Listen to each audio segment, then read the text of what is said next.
There it is. All right. So thank you, Paula, for being here with us today. Thank you very much for giving us your time. All my followers and all the people that are listening to us are very happy that you're here today.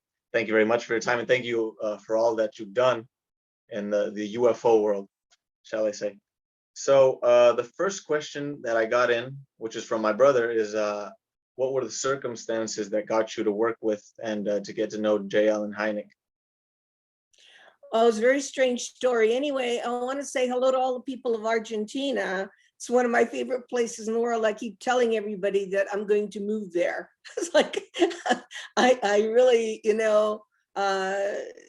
I've been to Cordova with Ricardo Gonzalez and just love the people of Latin America. I want to say that before I start.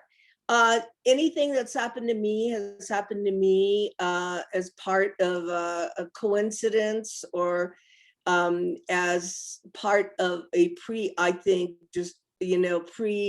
predetermined plan. And one of the things that I wanted to mention is that what started me is 1980. I saw the movie Close Encounters of the Third Kind, and that made me think. I didn't have an experience or anything. I hadn't had an experience. In fact, I was in my 30s, and I thought, this can't be true. Is this true? And the only way that I could find out is by talking to Dr. J. Allen Hynek, who was the consultant on that film. Now, I didn't know Jacques Vallée at the time. I met Jacques Vallée 4 years ago. But I did go to the Center for UFO Studies in Evanston, Illinois. I did walk in. They had these those are my kind of files. You can see my files in the back. They had those kinds of white files. And I asked the secretary, I said, is all this real? And she said, yes. Of course, I didn't know at the time about Project Blue Book and all that. And Dr. Hynek came from behind the wall. He walked over to me and he said, I saw him with his pipe. He had his pipe in his hand, and he said, I heard you speak Italian. I said, yes, I'm Italian. And he said, would you be willing to work with me? I have so many cases that I've been sent, but I don't understand the language. So he began sending me boxes of Italian sightings. At that time in 1980, bought me a typewriter. And so I began to work with him on the Italian cases. And then he come to Colorado here where I am, and I drive him to listen to contact people who had said they had contact and so forth, what we call contactees. And he just was a wonderful man. He was very kind. I became very close with his family. I met his children. Right now, Paul Hynek is very active. He's one of his sons. Allen Hynek had 4 boys and 1 girl. And so I do a lot of talking and lecturing with Paul Hynek and Jacques Vallée now. So I thought you had been involved in Project Blue Book before it had started. Am I wrong with that assessment? Yeah, you are, because I didn't know what anything was. I mean, actually, Project Blue Book was pretty, they say it wasn't secret, but it was. I mean, people, they didn't take just people like me. It was a military and scientific project. It was sponsored by the Air Force. They wouldn't take somebody like me. But I found out later that, that Hynek became very, very frustrated with Project Blue Book. That's why he took the cases that were not explainable and put them in files like that, those drawers, and started looking at them. Uh-huh. So basically when, J. Allen Hynek got into this Project Blue Book thing, was he looking for anything in specific, or was he just, looking at cases and trying to see if they were fake or real and, assessing the situation for the government? He was very skeptical. He was looking mostly at sightings. It wasn't until, and Jacques Vallée told me this, it wasn't until Alani Zamora landing in Socorro, New Mexico, where you could actually see the landing structure on, leaving marks on the ground, and the fact that Lonnie Zamora was a state trooper policeman that Alan Hynek changed his mind about, Hmm. little green man or, aliens from other planets landing. Before that, it was sightings. It was mostly sightings, but we got to give him credit. He did make the classification close encounters of the first kind, the second kind, the third kind, and that made the movie. The close encounters of the third kind is considered contact. Hmm. So when you were involved with him, when he gave you the first, files to translate, were they, classified? Did you have to get a No, sort of no, they a were badge or something? no, they were like, if you saw something in Argentina now, you'd Uh-huh. mail it to Hynek, and he would, if he thought it was interesting enough, he'd come there. He has been in Latin America. He knew Fabio Serpa. He knew all those people. So he'd come there and he'd check it out. But he didn't understand the Italian language, so he didn't understand what the letters were about. So I had to translate the letters for him. And then Alan Hynek was, he was an absent-minded professor. So when he would come to Colorado, I do the driving. I mean, his wife did the driving. We accompanied him places. He was Um, very open about doing this kind of research. can you talk about the first site that you were with him that had, actual, I, prints on the land or anything? No, he didn't go to it. The landings would be something like Socorro, which didn't happen every day. He'd come here to Mhm. listen to people's stories. He would come to the University of Denver and we'd have a meeting there with people that said they had been contacted. And he'd sit there and listen. And in the beginning, I didn't believe anything. So I would sit there and say, "Why are you listening to these people?" And he'd say, "Paula, the most important thing to do is to listen and get the whole story." Okay. So I do know that you were also involved with Philip J. Corso. Am I correct about that too? Well, I began when Dr. Hynek died. I moved to Italy from 1994 to 2007. And I began to work for a magazine. In fact, I was looking for a copy of it here to show you. I began to work for a magazine because it was an Italian UFO magazine like this. And my boss wanted me to cover stories. And I'll tell you, I won't do any story unless I go to the place. I'm one of the only field researchers in the world. The other people take a telephone call or they believe things they hear, but I have to go to the place. So he sent me to the 50th anniversary of the Roswell crash in 1997. And that's where I met Colonel Corso, because he was in the room next to me in the hotel. And then we began a conversation, and America in general censored Colonel Corso because there was a lawsuit against the book. So he didn't speak very much in the United States. So I Mhm. was able to invite him to Italy on 2 occasions. And one of the occasions that he came to Italy was the international symposium in San Marino, where he met people from all over the world. And when he came there, San Marino, the city, which is very small like Monaco, drafted a resolution for the United Nations. So Colonel Corso signed it. So, but the politics changed and it never got to the United Nations. But I was with Colonel Corso for those 2 years that he was alive, 1997 to 1998. And he talked to me a lot. And that is when I understood that disclosure, telling the people of the world, number one, that UFOs are here, number two, that we've been visited throughout history, was not something that would cause panic. That is not why they were keeping it secret. They're keeping it secret because of the technologies that have been developed from the various UFO crashes. And the technologies are high level technologies, and they're not about to tell the world about them, that they have back Uh-huh. engineered. Now they're talking about it. Now the Pentagon is talking about, knowing about these technologies and so forth. But at the time, I didn't understand why it was secret. I thought maybe it was religion, or people were going to be terrified. I didn't understand that it's all a matter of economic secrecy. So this would be secrecy, between the superpowers, or would it be just, for the general public Oh, not to just the ever know that United there was? States, because whenever you have a crash, even like the one in Brazil and Virginia, the Americans come and take over. If there's a crash anywhere, the Americans are the first to come in. No, there is an agreement that they come in and they take everything that's there.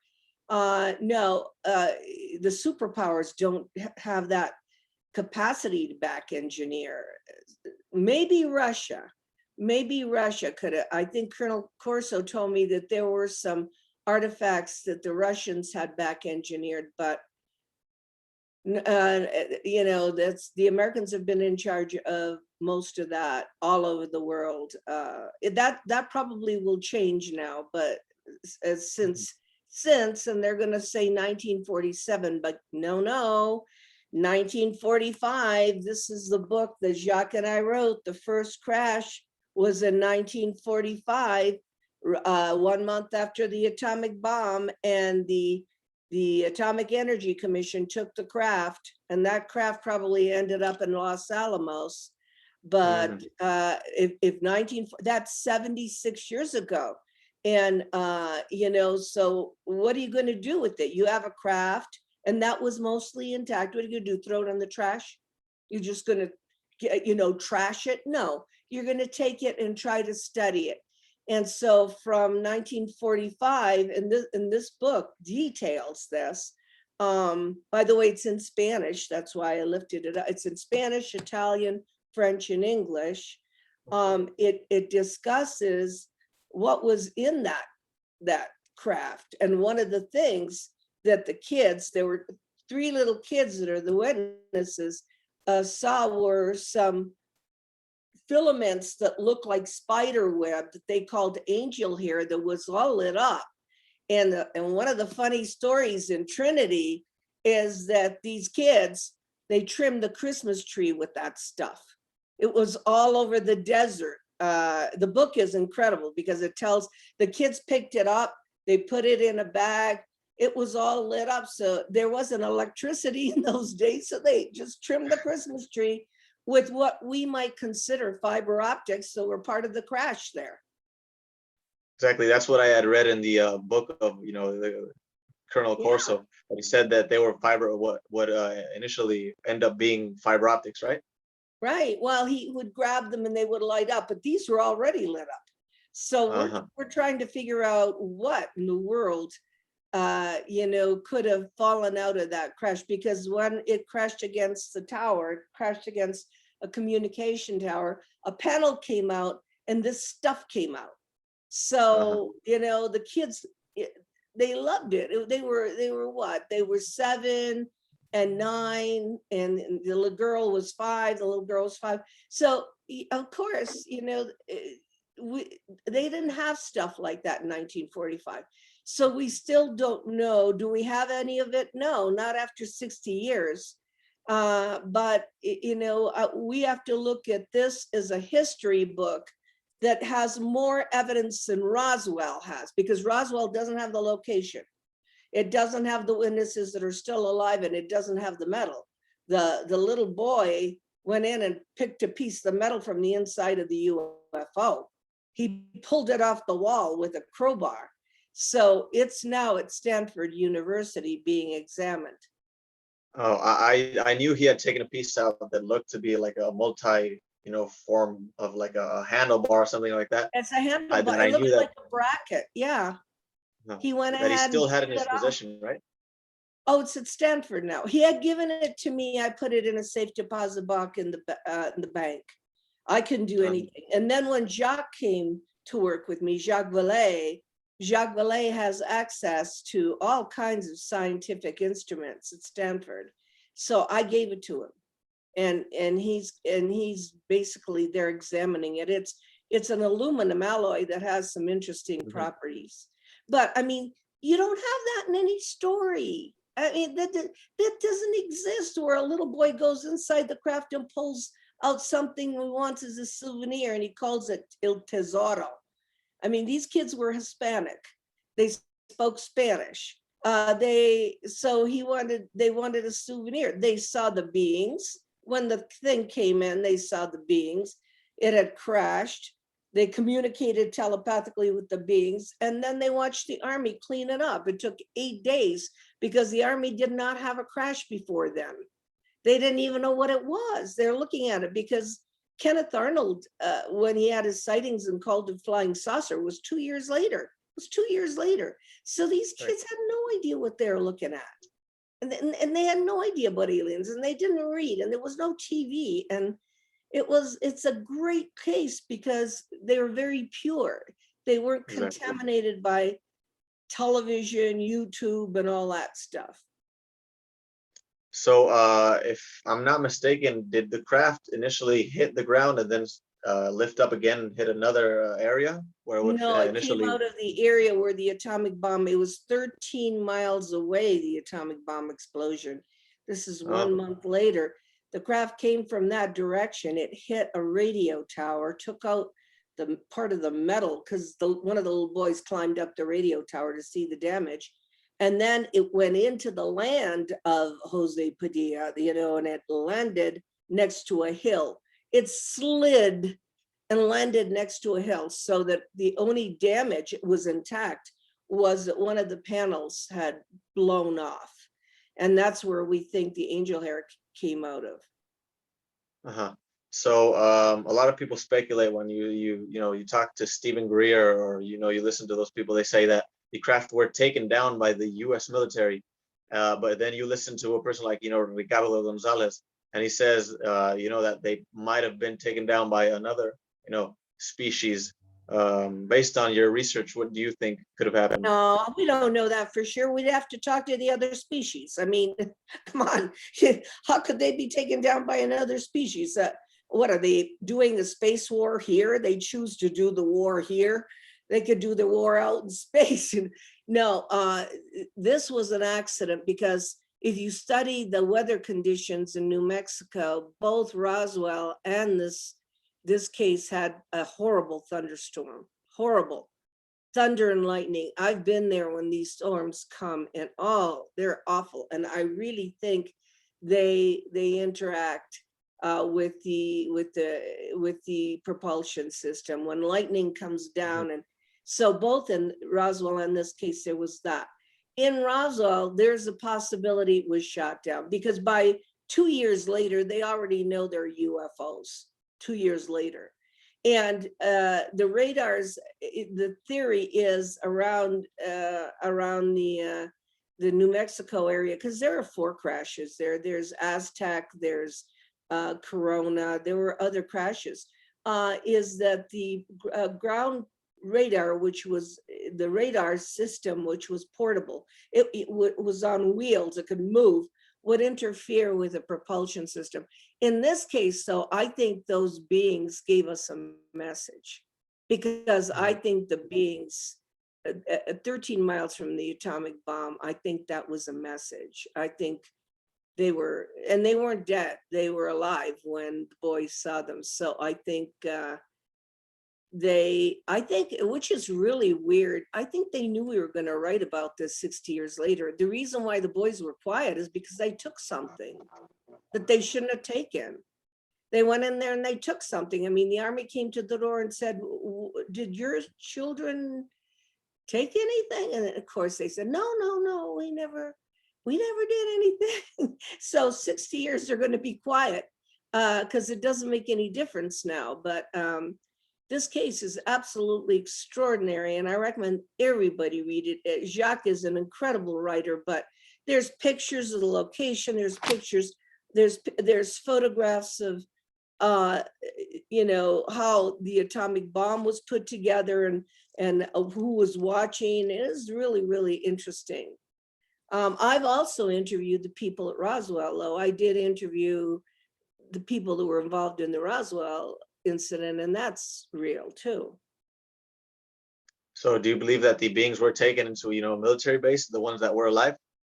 No, I think they could probably, I think their own people could come get them. I think they could just go somewhere. I'm not going to stand there and wait helplessly for somebody to come by. But we don't know for a fact. These are things that you can only guess. You don't know. So, and then with the Roswell case, there were dead beings, right, on that Yeah, on there board of the were ship. dead beings. Yeah, there.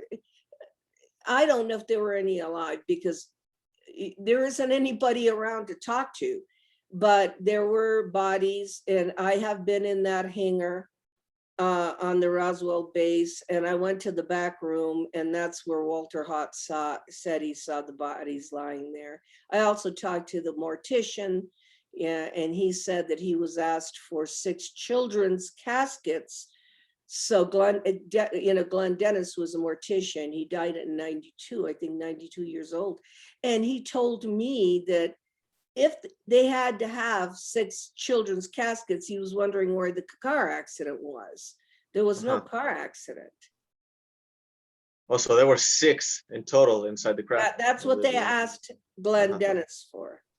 Oh, They okay. asked him for 6 children's caskets.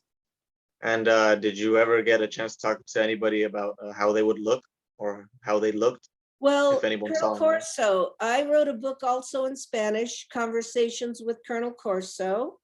I don't have it here, but it's all that he told me about the autopsies, because he saw the autopsies. I think he said at Fort Belvoir in Maryland. He saw the beings, the typical. I think he called them extraterrestrial biological entities. I think they're clones. They don't have a mind of their own. So he said that there was 4 lobes in the brain, and that one of the lobes had a microchip, and that the people at the Pentagon were worried that the microchip was reporting back to the creators of these beings, where in America, our whole entire UFO field is talking about abductions and gray aliens and beings, and they don't have a mind of their own. And I don't believe a lot of the stories, because I think that whoever's managing this phenomena loves the idea to scare people to death. So that's all they use, but they don't bother to do their homework, because before Betty and Barney Hill, there were no gray aliens anywhere in the folklore. 1950s and 60s, it was Adamski, Van Tassel, Howard Menger. We had Eugenio Siracusa. There were no, in Italy, we had Siracusa on the island of Sicily. There was no grays.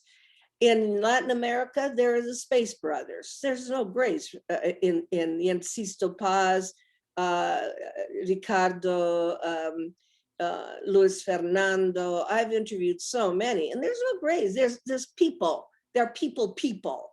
And I think that the idea of the extraterrestrial visitors being people is very threatening, because the governments don't want you to bond with those people. They'd rather scare you to death with some little machine or some little created clone than to say, guess what? There's some planets that have people on them. Exactly. So that's what I wanted to ask you. The entities would be biological, but would Yeah, have, you create them. sort of an engineered type of body, right? We could do it now. Yeah, Exactly. you just have to put some mechanics in them. Like, if Colonel Corso said there was a microchip in one of the 4 lobes of the brain, it didn't have, he said it didn't have a regular structure. It had something that looked like a lung, something that looked like a heart. It's like growing people. It's like growing clones. Good. And Colonel Corso's rationalization was that these things were made in order to travel in space, because they could not, Withstand the forces. yes, withstand the forces, and be able to travel where a human body has trouble. I believe he would be assessing, with the intelligence that they had in 1945, with the normal space travel. But if you think about it, with the technology that they might have, they don't even need to experience any force, maybe, right? Exactly. I mean, you can be from here to there without having to do all the distancing. At the time, scientists use logic. And at the time, even Alan Hynek said to me, well, the time it would take to go from here to there, I felt like saying, you probably go from here to there in 1 minute, but we don't know about those technologies. We are not privy to that kind of the outside world. The average person doesn't know what's going on in the back room, what they've discovered. So, and in the Roswell crash, normally people talk about flying saucers, but from what I've read in Corso's book, it seems to not be a disc, but more like a boomerang type thing, right? No, the Roswell was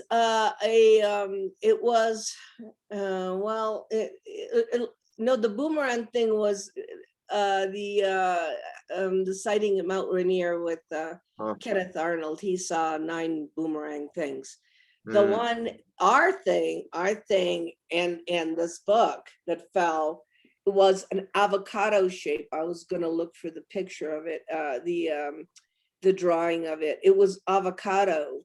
In fact, it looked a lot like the casing of the atomic bomb. It looked a lot like this. That's the casing of the Uh-huh. bomb. It was almost like the extraterrestrials made a copy of what we did and said to us, what were you thinking? Once you blow up the world, you are no longer there. This is a no-win situation. And what they exploded at Trinity was not a test.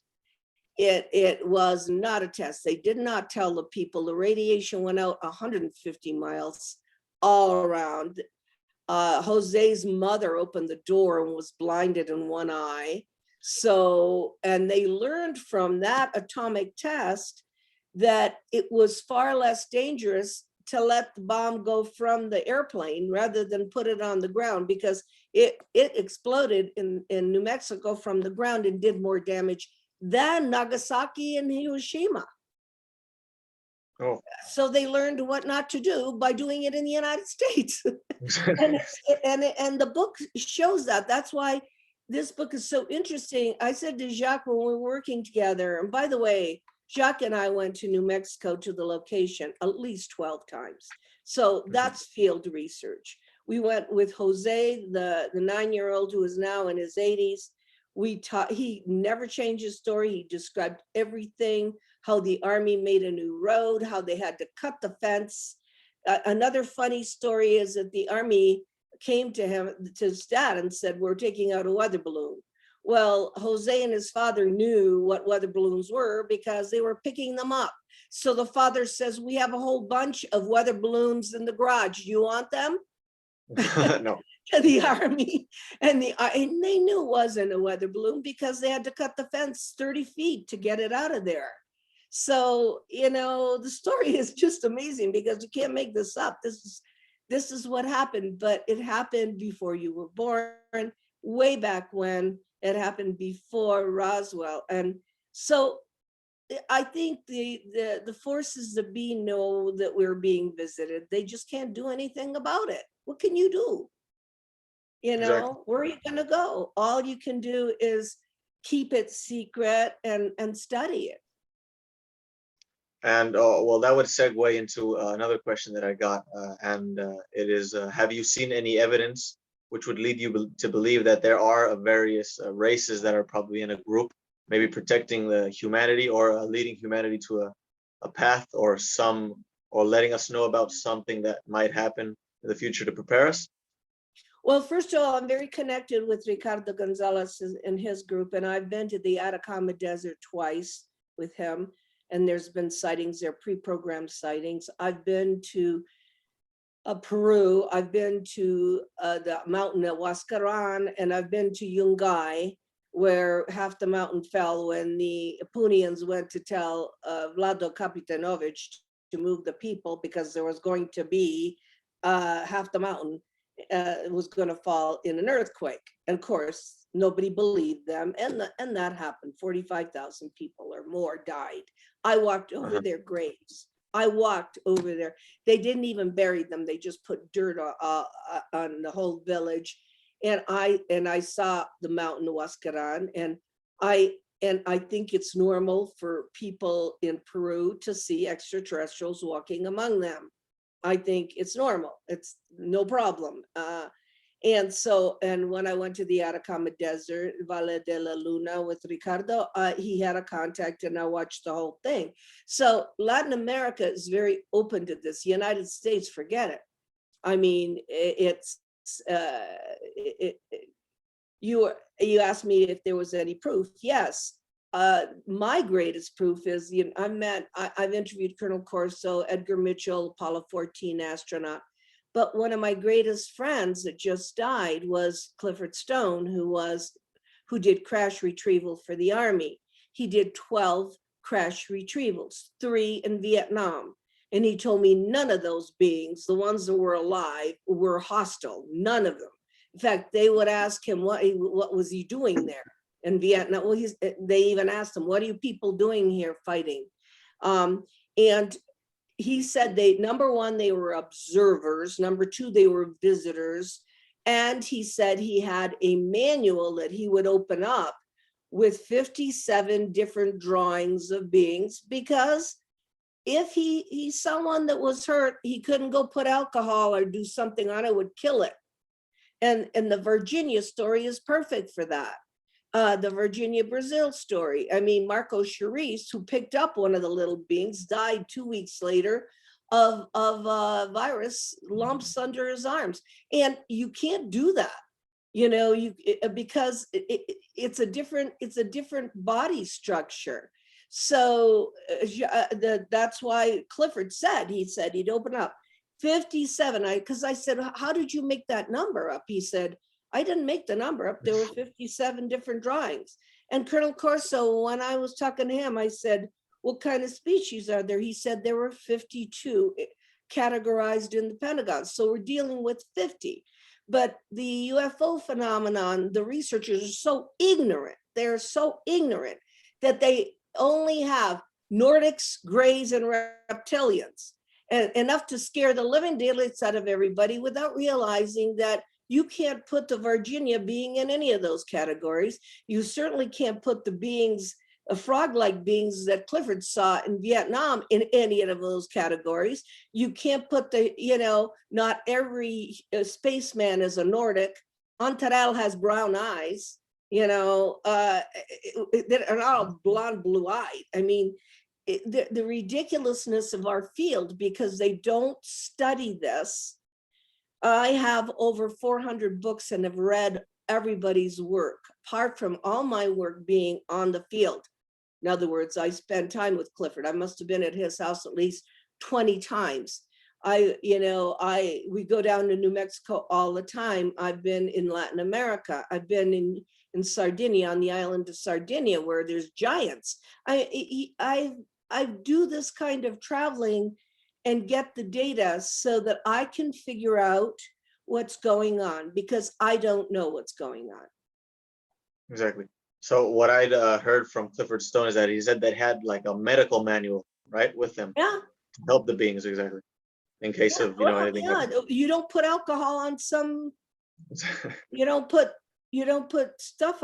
You got to be careful how you deal with, first aid.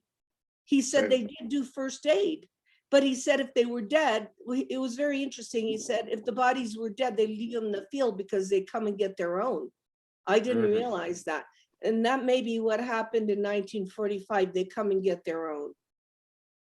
So what I'd seen also in a video of yours, that it was an interview of Clifford Stone and George Murray, or Maury, I don't know how you say his last name. Yeah, Junior, yeah.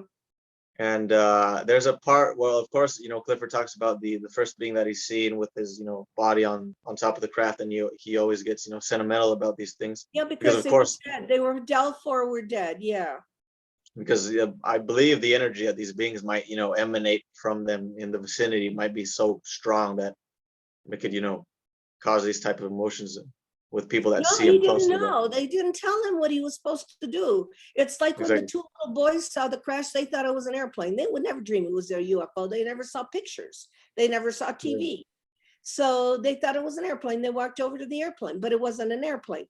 And when Clifford at Indian Town Gap, Indiana, walked over, they didn't tell him it was a UFO. They said there had been a crash, and he did all the right things. He put the lights on, he did that. And then he walks up there and he sees that. They didn't tell him, but they let him walk alone up there because he had telepathic skills. And they Mhm. knew if there were any that were alive, they would telepathy, they would be talking to Clifford, because Clifford had contact when he was a child. I didn't know this, and you're gonna laugh, but he told me that he developed telepathic abilities, that his mother used to charge $10 for the neighbors to come in and have a reading with him when he was about 10 years old. Uh-huh. They would walk in and he could tell them everything. Somebody noticed that this child had telepathic abilities. So they invited him to be part of the army. And that was the sad part. They never told him what he was going to do. And that's why he started to cry and get emotional, because he didn't know. He thought it was an airplane. Can you imagine? He's walking up to an air and he sees a little gray being lying on, how do you recover from that? That's what I was gonna get to when he was talking in this interview that you posted. He seemed to allude to the fact that some people are chosen, right? And you either comply with Yeah, the well, whole no, he wanted, plan. yeah, he couldn't get out of it though. Once they signed him up, his family was very upset that they would pull him out at Christmas and pull him out of the family. And in fact, his family's very bitter that they would come and get him to do these things. And yeah, you can't get out of it. I mean, but they know who they're getting, because they don't take a regular person. They take a person that can communicate telepathically.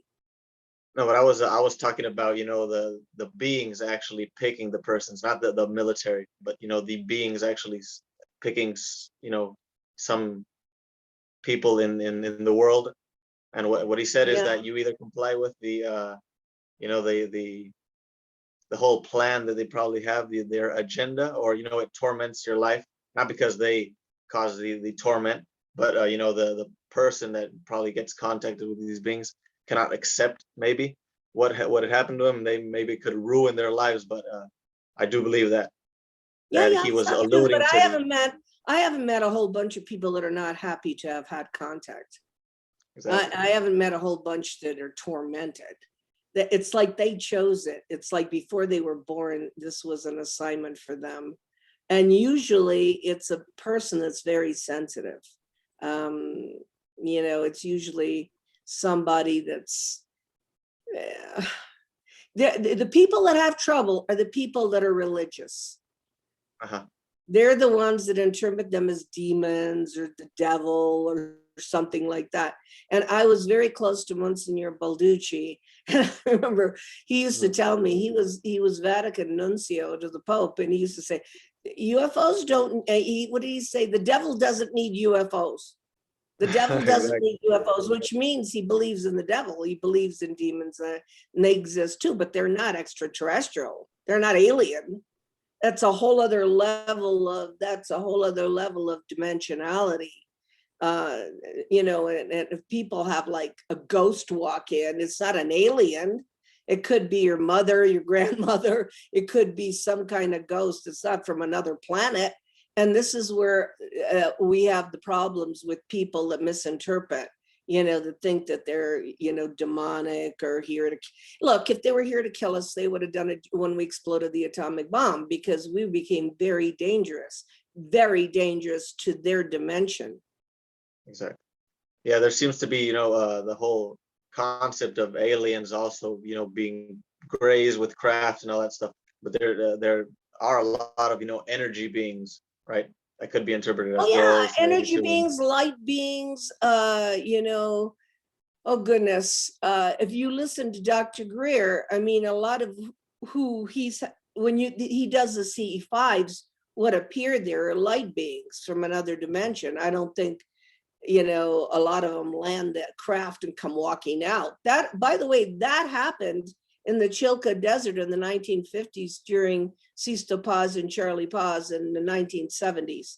It was the 1970s where they came off the craft and interacting with the people. But that hasn't happened in the United States. And I think the reason that it did happen in the 1950s, if you go on my YouTube and you listen to Robert Short, he met a spaceman on the highway from Northern California to Southern California, a spaceman that came up to his door of his car.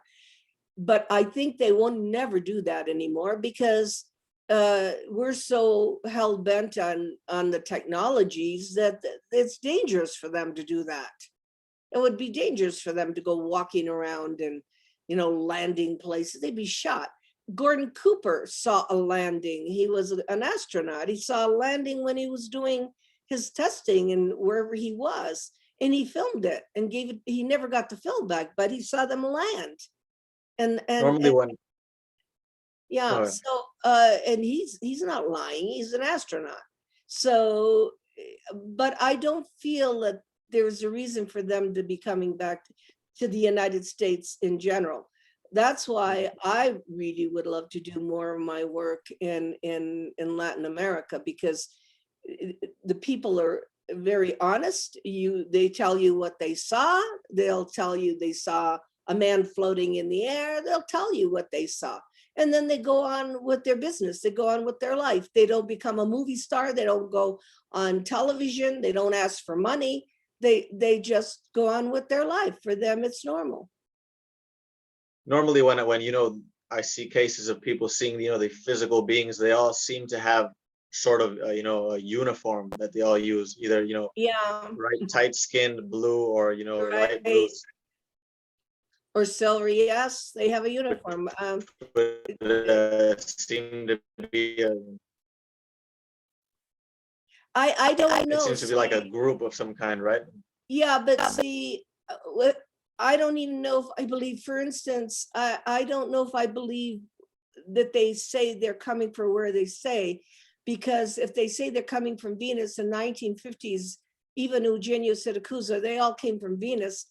They could come from Venus, but they don't call Venus Venus. Exactly. They call it something else. So I mean, they don't speak English, so what are they going to call their planet what we call it? No, and so you have to be careful when they speak, not to take everything literally, because not in the case of Antaral or Ricardo Gonzalez's work, because those people are people and they are related to us. They're time travelers. So, and if they're in the constellation of Alpha Centauri, that's like 4 light years away. So that's okay. But when you're talking about Venus, Jupiter, Mars, Ganymede, and all that, that's really, it's very difficult. It's very difficult to understand what they're saying, or the Pleiadians. What I do like is that our Native Americans, our Lakota, our Apache, Lakota, and so forth, and Jose is part Apache, part Chiricahua Apache. They all believe their ancestors came from the stars, and they think it's normal. And they go, yes, our ancestors came from the Pleiades, or our ancestors came from Sirius, and they think that's the tradition, the oral tradition. Has nothing to do with religion. Religion came in here and just killed everything, because the religion came in and gave meaning to things that were probably very normal, that maybe everything came from the stars. Exactly. We seem to put like a taboo on this subject, right? Which wasn't present in the back in the day. If you read the Bible with an open mind, it's basically extraterrestrial content, seems to be, right? Well, yeah, All the but visions. they can't interpret it that way, because that's not the way they saw it. And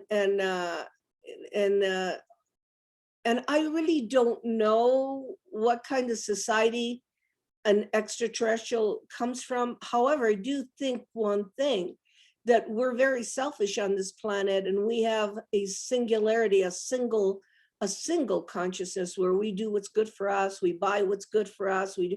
And Mhm. I think they have a collective consciousness where they do what's good for everybody.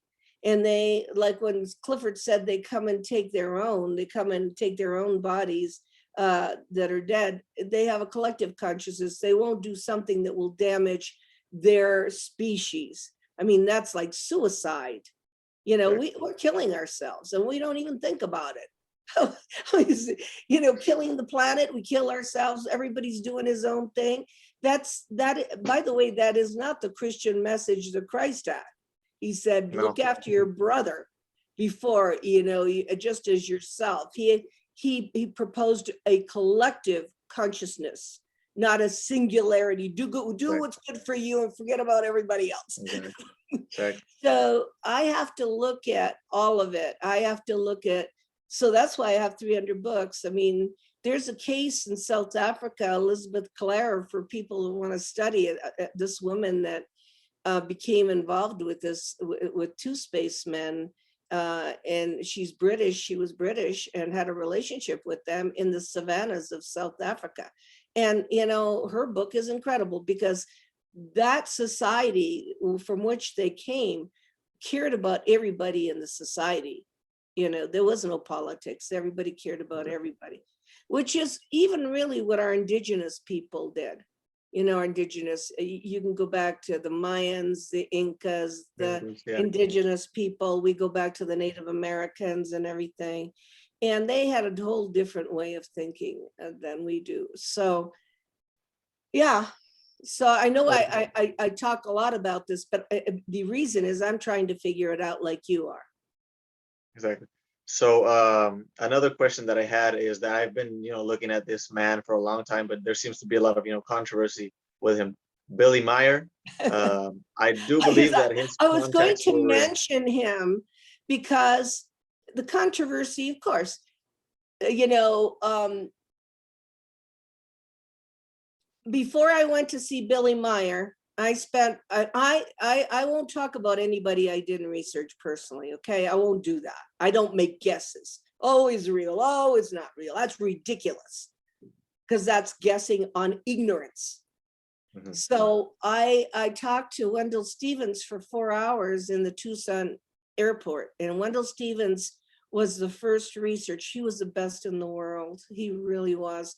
He went with Britt Elders and her husband and researched that. And he told me he was in Billy Meyer's chateau where I was. I went to see him too. And that it would be snowing and that Billy would get a message that he had to go 2 cities over. He said he'd see Billy's footprints go out on the snow and they would disappear.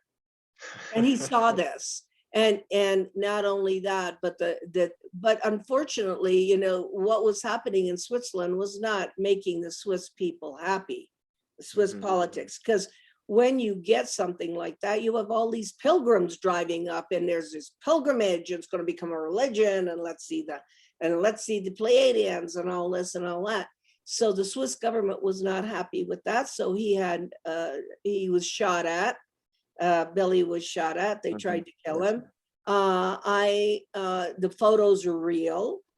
I talked to Guido Mosbrugger, who wrote the book And Still They Fly. You can go on, for the people that speak English, go on and look up the interviews with Guido Mosbrugger, who's a medical doctor who was a skeptic, but lived with Billy. And he wrote the book And Still They Fly. I met with him and he told me, he asked me if I needed any help, and I was able to question him the way you're questioning me. It's a true story, but our own people, you know, it's ridiculous. They're going, oh, those pictures are so sharp, they can't be real. Are you crazy? Exactly. You know, there was no Photoshop in 1972. Well, go study when Photoshop came. You know, there was no Photoshop. What had happened, and this is controversial, is that the Palladians kind of set Billy up. They said, we're going to appear, you take a lot of pictures of us. And then they did some things, and they said some things to him that would make him not credible. Exactly. Because I So, think that the ETs do that sometimes with contactees. They tell you the truth, you're their person, you talk about them, and then they do some things in so that it does not become a real story because they don't want to come forward. They don't want to. If the Pleiadians wanted to come forward, they would have done it again. However, I will stand on that story, and I've been crucified by my own researchers, but none of them went there, and none of them exactly. talked to the Musbrugger, and none of them saw the movies. I bought the movies. The movies are the cars are on the highway and the UFO is over the car, and it's not on a fishing pole. So Exactly. who bought everything? Who believed him? The Japanese. They came Uh-huh. in, they bought all the movies, they bought the pieces of the UFO, they bought everything, and Billy sold it to him, and he did well because nobody else in the outside world cared, but the That's true. Japanese had all the material, Yeah, they even had the audio tapes of the craft too, right? The sounds that they everything. were making. They bought everything, and so you know but the excuse that the pictures are too beautiful, they're too clear. Exactly. What kind of a stupid you know thing are you telling me? The pictures They said that I he have, was. yeah, They I said have he was making them out of trash cans. no, well, there's that one UFO, which is a UFO that looks like the wedding cake thing. Exactly. But that was the very last one, and I think that is when the Pleiadians set him up. Uh-huh. I think that's when they set him up. And you say, why would they do that? It's because I don't think they really want you to know everything. Because if they did, I think somebody once said, disclosure is in the hands of the ETs. That's true. It's That's not true. in our hands. It's not in the government's hands. It's in the hands of the people there. Because if they would hover over every airport in the world at 12 o'clock noon, there would be no discussion as to whether UFOs are real. But they're not going to do that. They don't want it that way. They want to see if we can evolve on our own. So I'm just telling you, Diego, I think the bottom line is raise human consciousness. When we grow up and we raise our consciousness, we'll have disclosure. That's it. That's it. There's nothing else. So it's up to every human being to raise their consciousness, to get into a collective consciousness, to take care of the planet the way the Pachamama, our planet. And when that happens, then maybe we can have some kind of contact.